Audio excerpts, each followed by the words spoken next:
Are you tired of making up excuses for the creak that follows you and the squeak and the funny noises because you've got a new holster that you're breaking in? Well, it's time to start blaming it on the wooden leg and get the problem solved. So today we're going to talk about what you can do to help break in your holsters and get past that creaky, squeaky beginning that most of them have. Now, every piece of leather is a little bit different. I've got a new horsehide holster on right now that's really not too bad.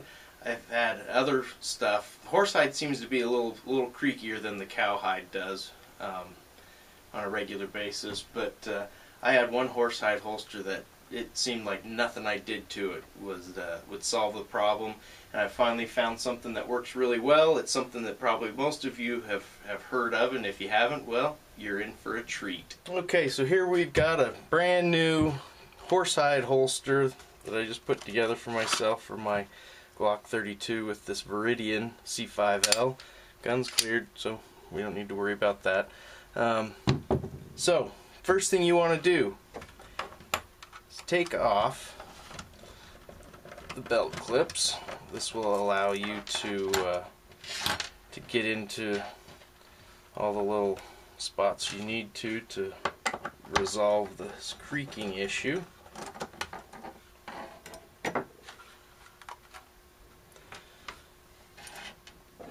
And then here's your magic ingredient. Yes, it's Johnson's baby powder.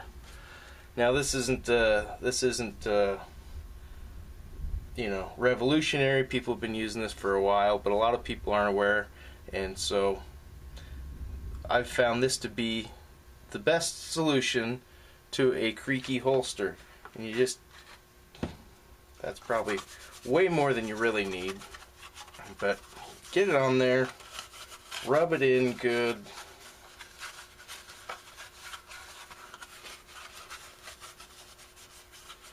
Get it in the snake.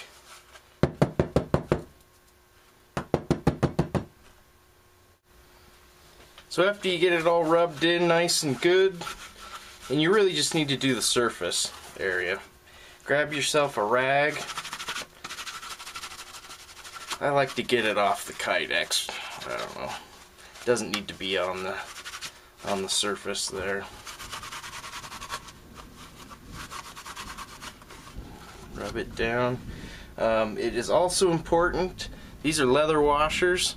You want to make sure get them coated pretty good, because often the squeak is coming from the surface between the two pieces of leather, between the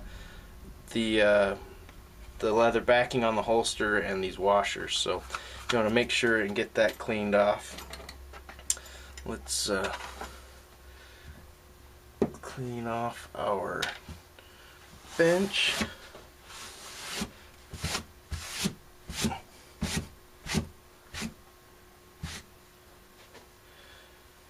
And we're ready to go back together.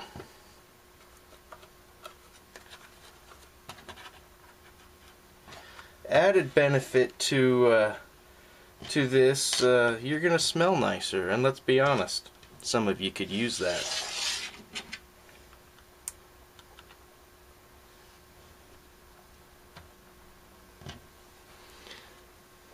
Another important thing when you're putting your screws back on, you want to put a little bit of Loctite on these screws. Taking this holster on and off every day is going to work these screws loose, and you don't want to lose any hardware and drop a belt clip. That's not a good thing. So little drop of the lightweight Loctite, snug those up, and you're in good shape. If you don't have Loctite, fingernail polish or a little drop of paint will accomplish the same thing for you.